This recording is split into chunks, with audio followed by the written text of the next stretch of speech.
What's up, everybody? It's Uncle Jude coming to you once again. Today's episode is episode 5, part 2, straight out of Reiger Park. We at the Brown Solomon residence in Reiger Park. Very good friends of ours. We love them to bits. And we have two very special guests. We've got Joshua with us, and we've got Sheldon with us. Sheldon and Josh have been best buddies for the past 8 years.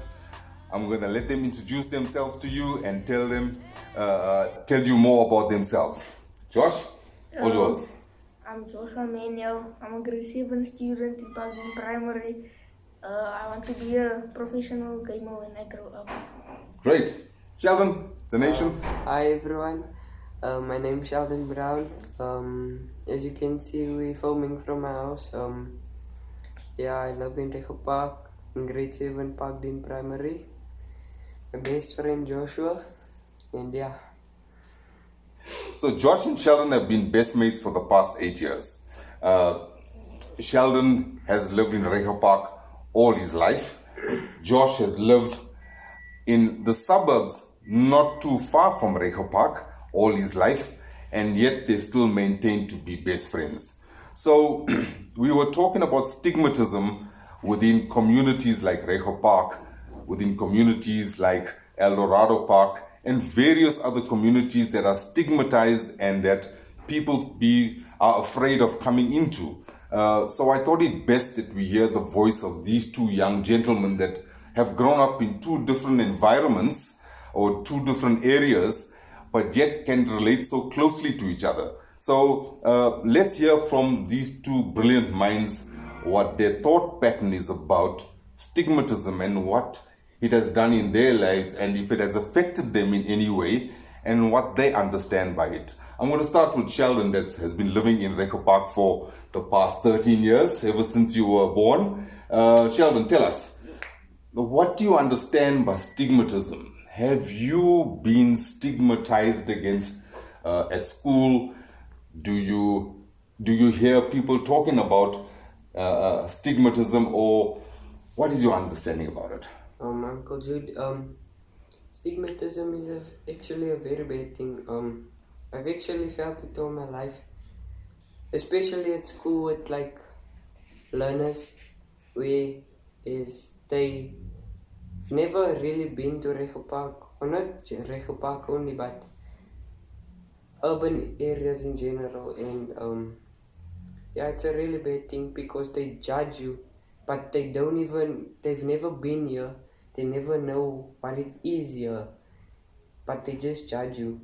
Oh, you've been to Reiger Park, I heard it's bad there, things like that, it's not so good. Lots of negativity towards areas like this from people that haven't been in here. Are people generally afraid from school to visit you in Reiger Park? Friends? Besides Joshua, obviously, but I would say they are scared to come here because they've heard this bad things and things about Reiger Park, but they've never been here. I wouldn't say peaceful, but you can talk to people here, you can make friends, there's no problem about it, but yeah. So it's not as bad as it looks. Yeah. People put a negative vibe out there, but generally it's pretty peaceful in here. That's what you're trying to tell us. Great, thank you for that. Josh, you lived all your life in the suburbs. You generally grew up in Reiger Park from the time you were a little baby. How do you feel about areas like Reiger Park? What do people in the suburbs generally feel or stigmatize, or is there stigmatism from people in the suburbs against people in the townships? Yeah, there obviously is from a lot of people. Like, I can go to my neighbor now and he can be any race, any kind of color of your skin, doesn't matter. I can ask them, where do you live? I live here, somewhere. And then you can say, where do you go to Reiger Park? And I say, Reiger Park, no, I don't associate with areas. Ask them why. Oh no, there's lots of drug and gun violence and everybody's dying there, so just say no. It will obviously offend you in a way because Like you going Yeah, there. and also stigmatism doesn't always have to be about Regepak or something. It can also be like, say now you have TB or AIDS, then you can say, oh, I suffer from TB. Oh no, I don't want your TB or AIDS. You can stay away from me, Still I'm a fine. human. Yeah, we all perfect in the same way. We're not special, not perfect. God made us the same, but we all have our special abilities and different traits. So yeah, it's not about stigmatism. It's just about being the same and loving inequality. Great. Have you ever felt afraid to come into Reka Park at any time? Uh, yeah, there was one time where they were burning tires. The people from Ramaphosa were burning tires because of some reason. I think it was because of load shedding. They were striking here. Then they were burning tires. I was very afraid because they were killing obviously the people here. So I was very afraid to come here daytime. So it's what people do from the outside that cause you to be afraid to come in here. Yeah.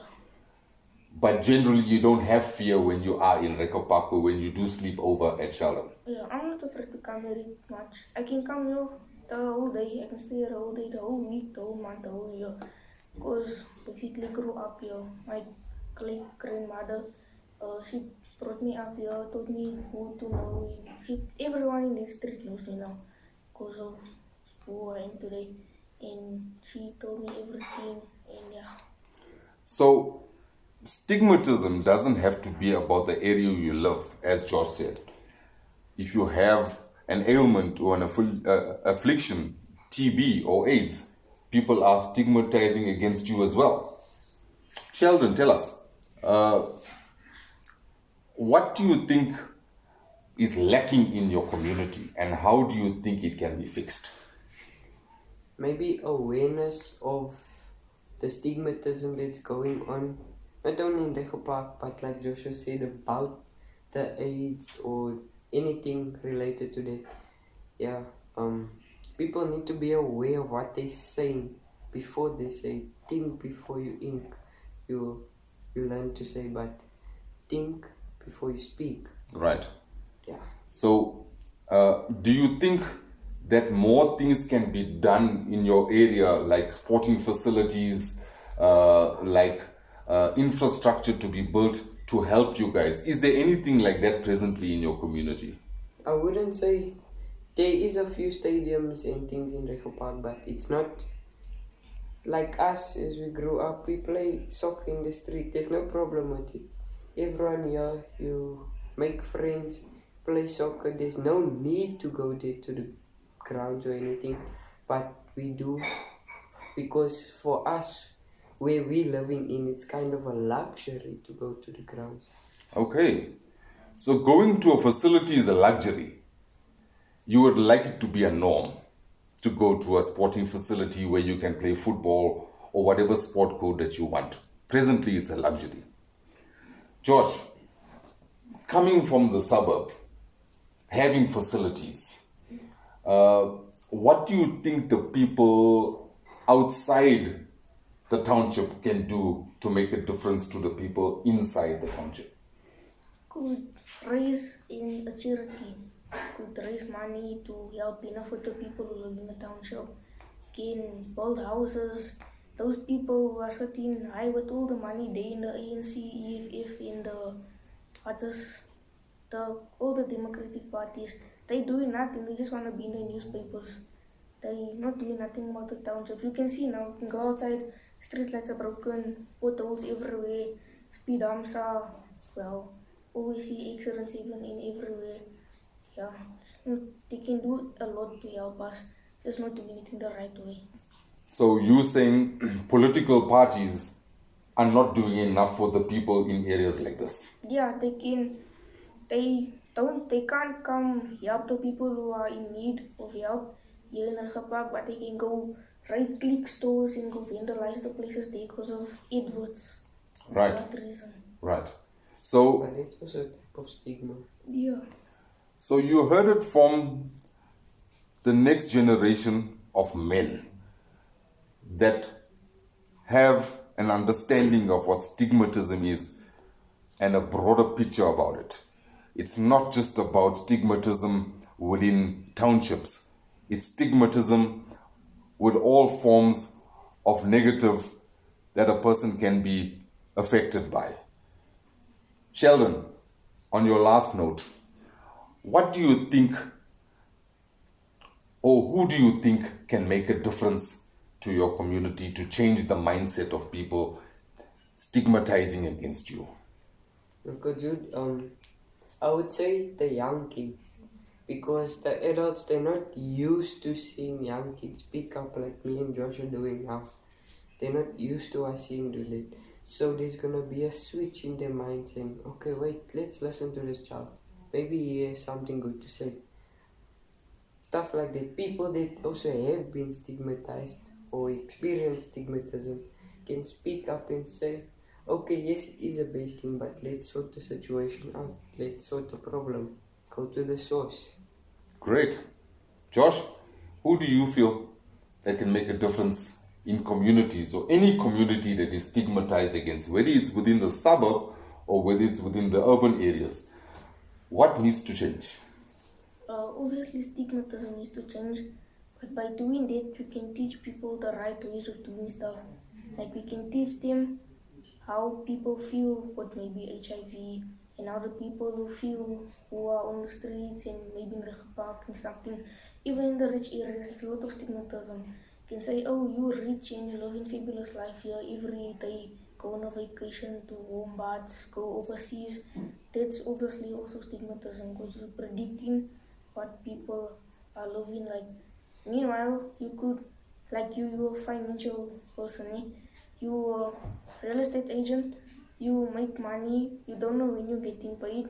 Sometimes we struggle, but doesn't mean now people can come outside and say, oh, we live in lavish lives here. You can see where we live. We live in a estate, small apartment. Doesn't mean now get money every time, so 10,000, 1 million. Doesn't matter. Can be living in a flat, can be living in a house like this. Doesn't matter like money we have. That's an important point. Stigmatism everywhere. Stigmatism in the suburbs, stigmatism in the urban areas, stigmatism about your illnesses. So we need to change our minds. Sheldon, where do you see yourself in 10 years? What do you want to do? Where do you want to live? I obviously want to have a good life.